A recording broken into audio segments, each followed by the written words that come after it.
like whether that be like on your pediatric rotation like me, or if it was like your baby cousin on their second day of life or anything like that.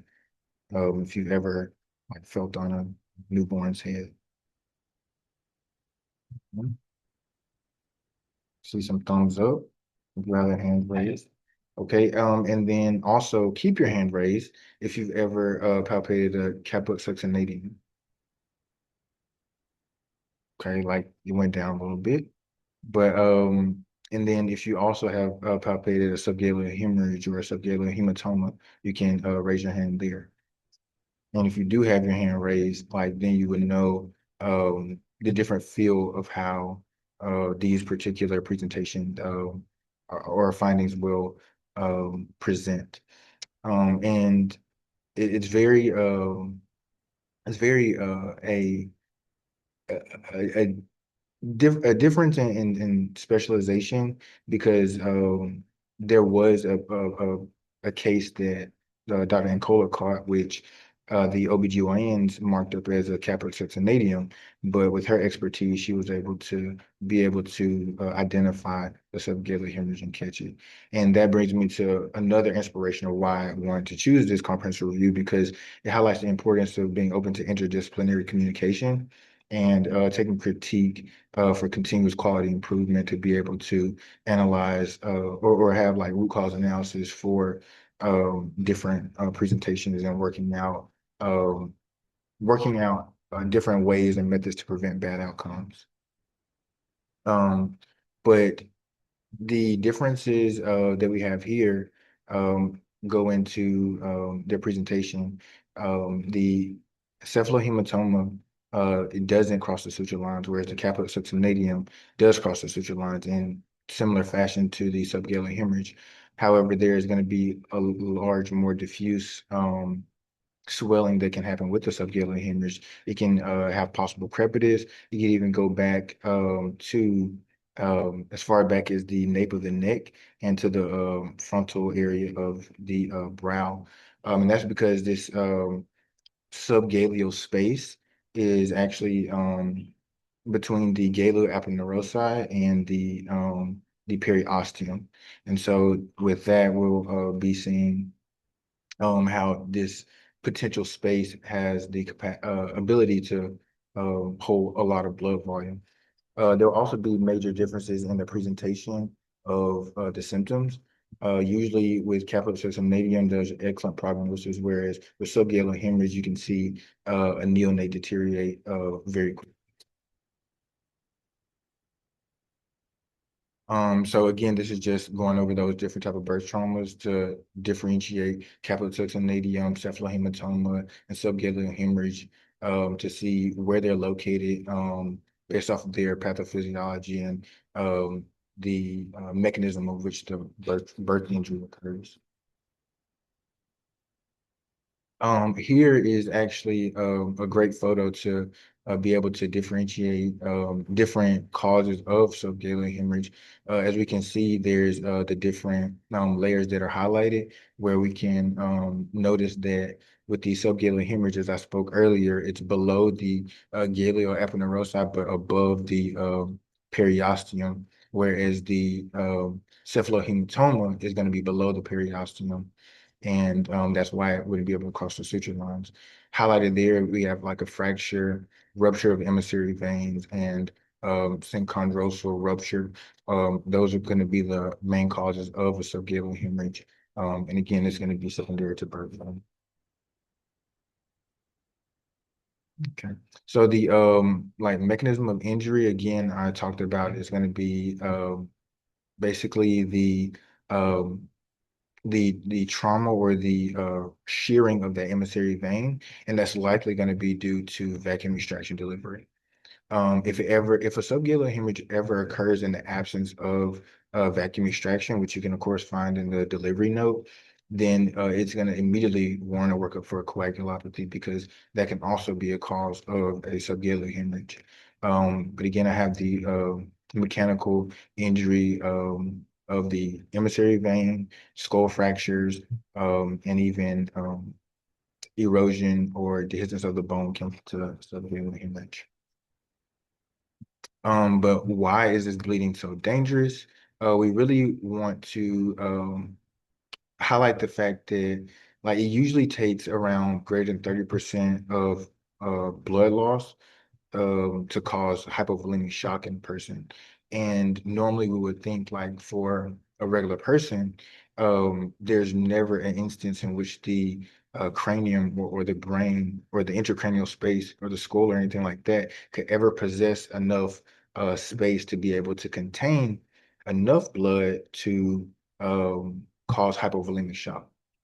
However, with the neonate, the blood volume is approximately like 80 to 100 milligrams per milliliters per kilogram.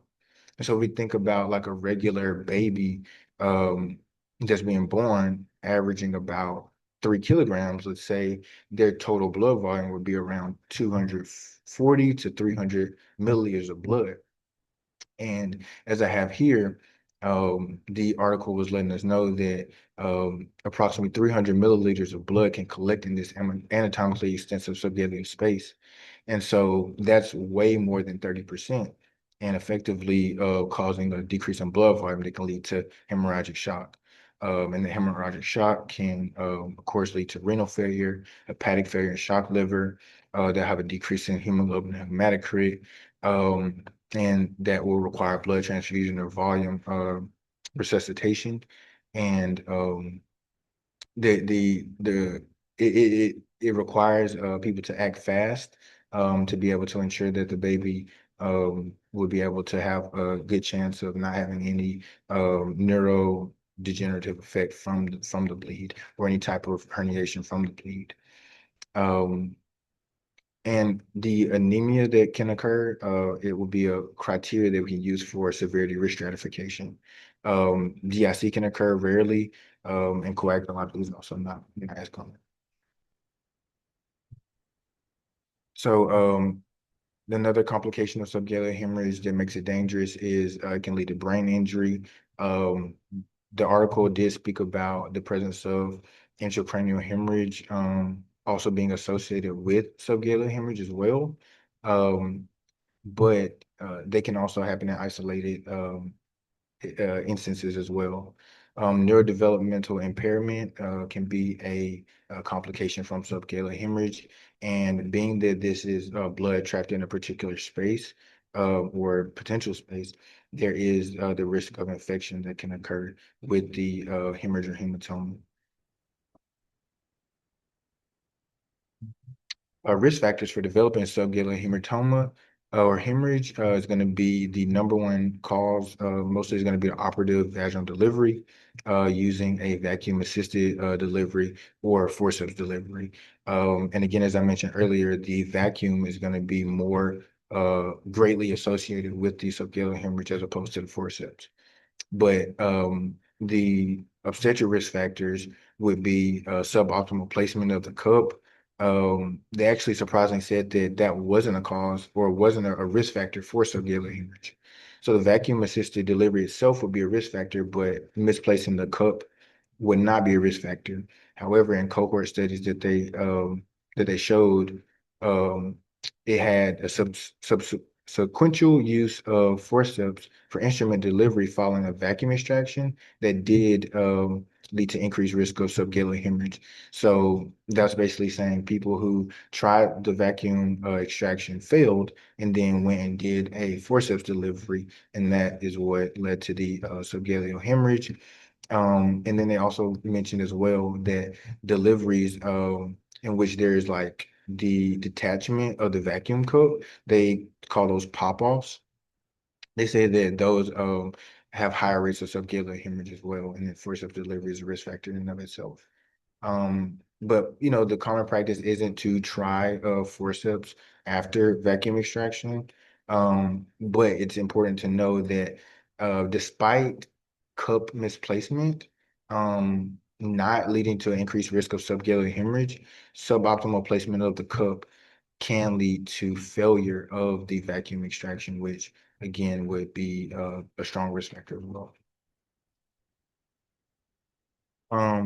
And then there's neonatal factors that also predispose a child to subgaleal hemorrhage. And again, that's the coagulopathy that we talked about a little bit earlier, being that, if we ever find a subgaleal hemorrhage outside of the parameters of a operative delivery where vacuum extraction was used or forceps was used, then we're have a high suspicion that a coagulopathy could be the um, main cause of the subgaleal hemorrhage.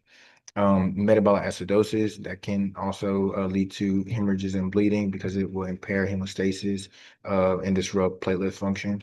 And then they mentioned in the article that males were more or had a higher incidence of subgaleal hemorrhage as opposed to females who were born. Clinical findings. Clinical findings basically, as I was mentioning, like because this is a vast space, that subgaleal space, because it's very vast, the blood can accumulate anywhere from like the frontal bridge all the way to the nape of the neck. And that's going to come with a change in frontal occipital head circumference. So that's the biggest finding or factor that we look at because we want to continuously measure the FOC to see the rate of change, if there be a rate of change, and use that as a severity factor to see how severe the subgaleal hemorrhage is. There can be eyelid edema. There can also be anterior displacement of the ear. So that will be, a large collection that happens posterior to the ear, moving the ear forward, and of course that would have to be differentiated from positional plagiar self. Further clinical findings, as I mentioned before, in the compare and contrast, there can be a decreased hematocrit, decreased blood volume, and then also coagulopathy as well. The article mentioned that the most critical time for the development of these clinically significant symptoms would be less than 12 hours after birth. So there would definitely need to be a high suspicion or high alert when noting that vacuum extraction was used. So there can be correspondence between the OBGYNs and the pediatrics to let them know that they should be looking for these things. Predictors of subgaleal hemorrhage development, again, as I was stating, a large frontal occipital head circumference. Um, that can be measured before delivery or up to delivery. And then if they notice that, again, more correspondence between the obstetrics team and the neonatal team can make them more aware and have a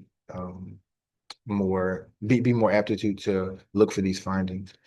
And then there's the occipital posterior presentation. Basically, if the baby's looking up at you when they're being delivered, that could lead to vacuum extraction failure. And then that, of course, we know vacuum extraction is going to be one of the main risk factors for hemorrhage. And then they mentioned that machine learning models, basically, these are decision trees and dynamic models that have live feedback and adaptability in real time. Those should be used throughout. They should be used like perinatally to be able to gauge these risk factors for subgaleal hemorrhage before, during, and after birth. Um, the article brought to our attention that the Chadwick scoring system is the only recognized um, scoring system for the severity index for a subgaleal hemorrhage, and the only thing that would be recognized to predict a poor outcome.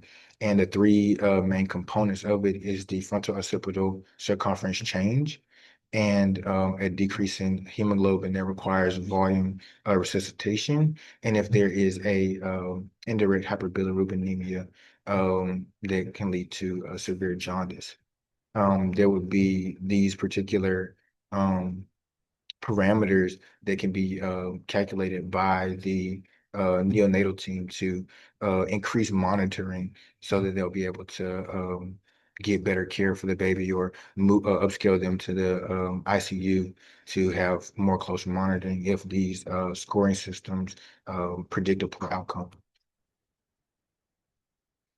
So the workup, whenever we have this suspicion, we want to do serial head circumference measurements to be able to see if that frontal occipital circumference is changing and how fast it's changing.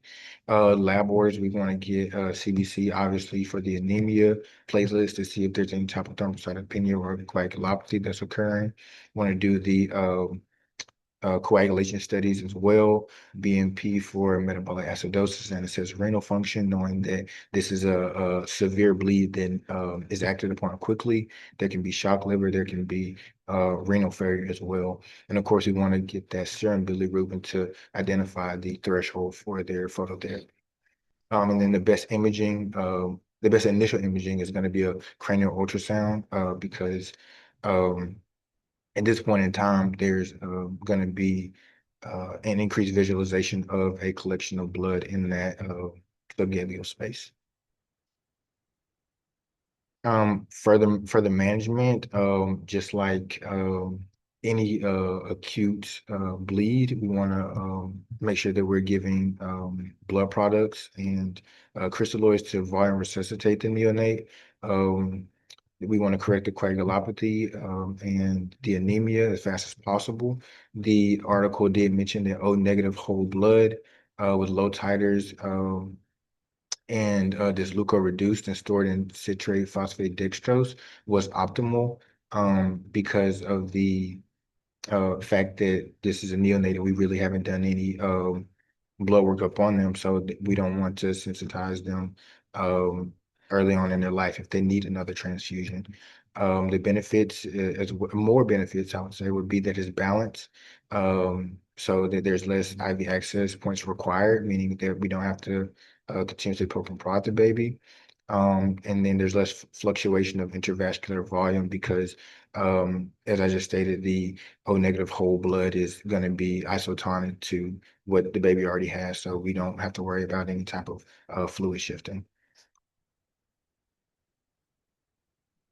And then also a new therapy that they mentioned that could also help if there's a coagulopathy um, at large. Here in the case, they can use recombinant factor 7. And I actually smiled when I read this because this was one of the assignments for CRG, like when they were doing the application process. So they put me on to know about recombinant factor 7, and now I'm able to see its application and how it can be applied in practice to combat the coagulopathy that can be seen in subgaleal hemorrhage.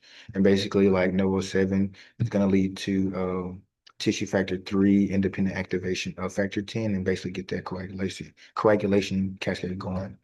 And then modulators of fibrinolysis also will be something that can be considered to use. And that's because as a person is bleeding out, there can be an imbalance of clotting and bleeding. And if you give TXA or fibrinolysis, then it's going to prevent plasminogen from becoming plasmin, and there won't be any like breaking down of clots too quickly. Um, and then surgical options, there's not really any recommendation to advance to surgical drainage unless there is cerebral edema that's identified or signs of herniation that's occurred. And the reason why they said surgery is not really where they want to jump to is because there's a great potential for the hematoma to actually cause a tamponade effect as the thrombus builds. So taking that out or doing a thrombectomy can cause rebleeding. And then the main portion in which Dr. Nicola pointed us to is how do we improve outcomes? And then there could be a modification of obstetrical practices, also a modification of pediatric practices as well to be able to ensure that babies who do suffer with this can uh, not necessarily not be affected for long term. But static and dynamic prediction models, this goes back to that machine mode learning model that I was speaking about to be able to identify what changes are happening um, live to be able to determine if the risk is changing along with these particular circumstances. And that could be static, meaning antenatal, meaning before the patient even delivers, like will this person deliver via vacuum extraction or C-section or however it would be, or if it's dynamic to know like, oh, one pop-off happened. So this person's at higher risk. So give him, oh, two pop-offs happened. Now we're really thinking about these things or we may want to change our mode of delivery, things like that. And when to like identify failure of operative delivery. Um, there ought to be appropriate selection of um, patients for vacuum extraction. So basically saying that those who require this mode of delivery, being able to appropriately distinguish would forceps delivery be better or would vacuum extraction be the more favorable use to deliver the child. You want to avoid sequential use of multiple operative delivery methods after initial failure. This goes back to what I talked about earlier, like the current standards for ACOG would say that after failure of operative delivery, you don't switch to another mode of operative delivery. You'll go ahead and go to the operating room to do a cesarean. And then discontinuing vacuum use after two pop-offs. I think that can be institution dependent. Some might want to say one, others want to say two, but it shouldn't be any more than two.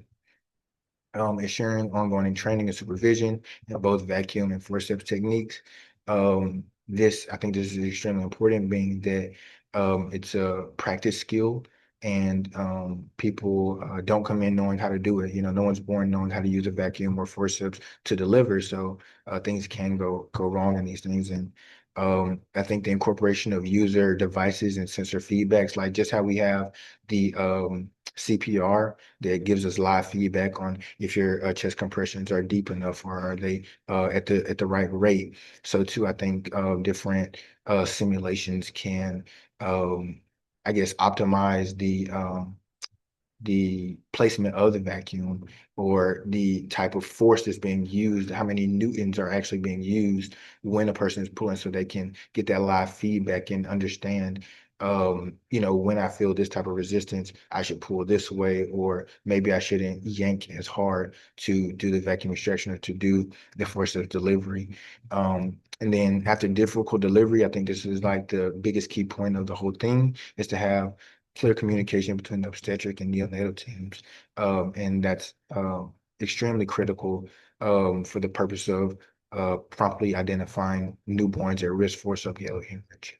And then obviously using these as continuous quality improvements for different departments so that they can mitigate these in the future.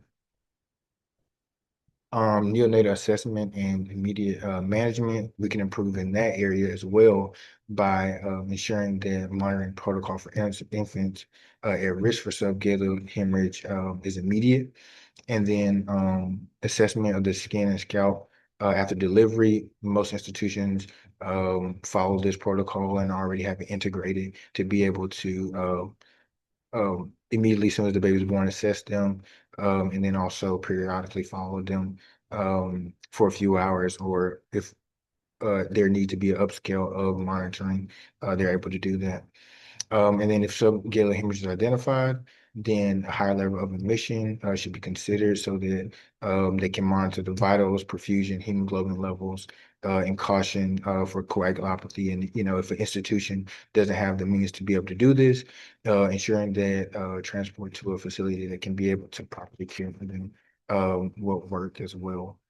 And then, you know, places for advancement as well could be just training residents to ensure that they're able to identify these markers because we do have the prediction scores and things like that, but with it being such a similar presentation at times to Caput, being able to um, identify more subgaleal hemorrhages or using their hands to palpate different things and finding out the fluctuations can potentially lead to different sensitive and specific markers for subgaleal hemorrhage to be able to get to that diagnosis quicker. Because as we get to it quicker, we'll be able to care for it sooner.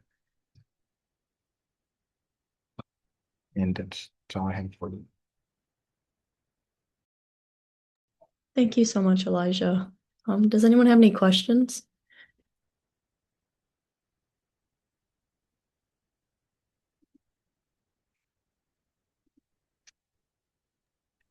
Well, I have a quick question. That was a great presentation, by the way. You did a great job. Is there any specific reason of why is it more common in men? they didn't give a specific reason, because I actually didn't as I was reading it, I was trying to figure out why would it be more why would there be a greater incidence in men and male born? And they put it as a risk factor only because of the incidence. They didn't say that there was a particular, you know, chromosome abnormality or different exposure or risk for hemophilia or anything like that, or any type of coagulopathies that would be more common in men. They only reported that because of the increased incidence versus or female children. Got it. Thank you. Mhm.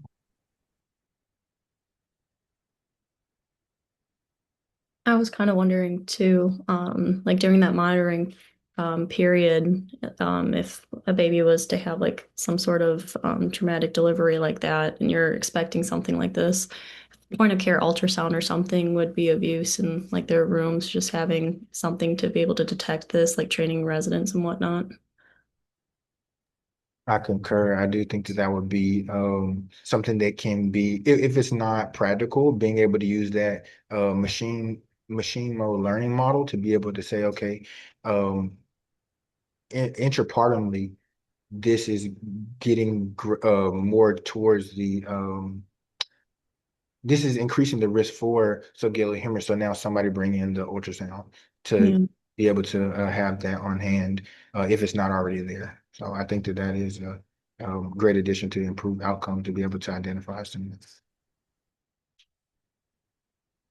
Like you said, training can, I don't know how frequently residents would be able to do practice using that, but that could be something that they can get greater training in, postpartumly to be able to scan.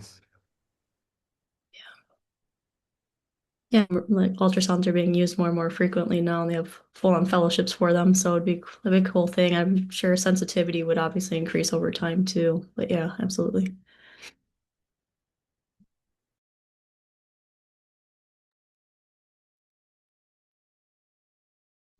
I have a quick question, Elijah. Nice presentation, by the way. Um, my question is that did it ever talk about like the age of gestation as a risk factor for subgluteal hemorrhages, or is it just kind of more in men? They didn't speak about weeks of gestational age as being a risk factor. However, we do know that like preterm deliveries are or preterm babies are at greater risk for all types of different complications, and being that the liver is the one that makes the coagulation factors and things like that, they can be at greater risk for coagulopathy if they have an underdeveloped liver being born too prematurely. But it didn't mention. Hi, Eli. You did a great presentation. Thank you I for just wanted to add that for preterm deliveries, most of the places will not use instrument, whether forceps or vacuum, especially vacuum 34 weeks and below. So, because there is an increased risk of having some traumatic injuries to the skin, subcutaneous tissue, or the brain. Thank you so much for answering that for me and giving us clarity on that. I appreciate you. And again, thank you for inspiring me to be able to do this because um, I mean, like it was pretty phenomenal. I know I'm just saying it now because everybody else wasn't there, but to be able to actually see um the heightened awareness that occurred when a baby got transferred to the nursery, knowing that they should have been in the NICU. For this particular thing, Dr. Ancola was able to get on it quickly on her first evaluation to be able to palpate and tell the difference between caput and subgaleal hemorrhage. And I think that that's pretty phenomenal because there are incidences where capillary subcutaneum can also be present while subgaleal hemorrhage is present too. So being able to feel the differences and being able to be aware and make the diagnosis even before major clinical symptoms arise and the baby bleeds out in this particular space.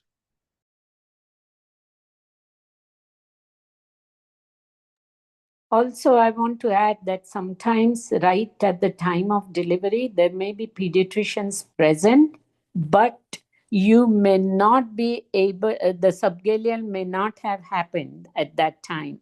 Therefore, the first 8 hours after the baby is born are extremely important to monitor this baby hourly with the fronto-occipital circumference as well as the vital signs to pick up on the presence of a subgaleal hemorrhage because of its the consequences that can be prevented.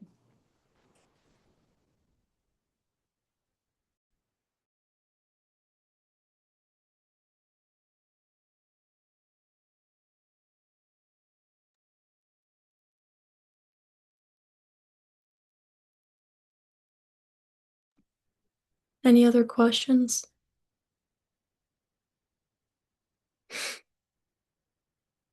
Thank you, Elijah, so much for that wonderful presentation. And thank you, Doctor, for coming and being with us today. It's been really insightful, and it's a nice refresher too after my pediatric rotation as well.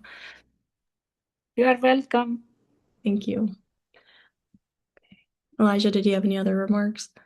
Nothing. I think it's mainly just I like this topic being the fact that it has a lot of interdisciplinary modes to it because like I know you're interested in emergency and this can turn into an emergency pretty quickly if the baby's bleeding out and have their hemodynamic instability. Of course with OBGYN and family medicine being the ones doing the delivery, there's room for growth there to understand this and for people with interest in neurology or psychiatry, the complications from this can lead to something that's in their field of interest with neurodevelopment impairment and things like that. So it just kind of has this broad space of engaging different disciplines of medicine, which I enjoy. Yeah, absolutely. I love that. Thank you, Elijah. All right, and okay, we'll just be continuing on the rest of our meeting. So let me stop the recording real quick.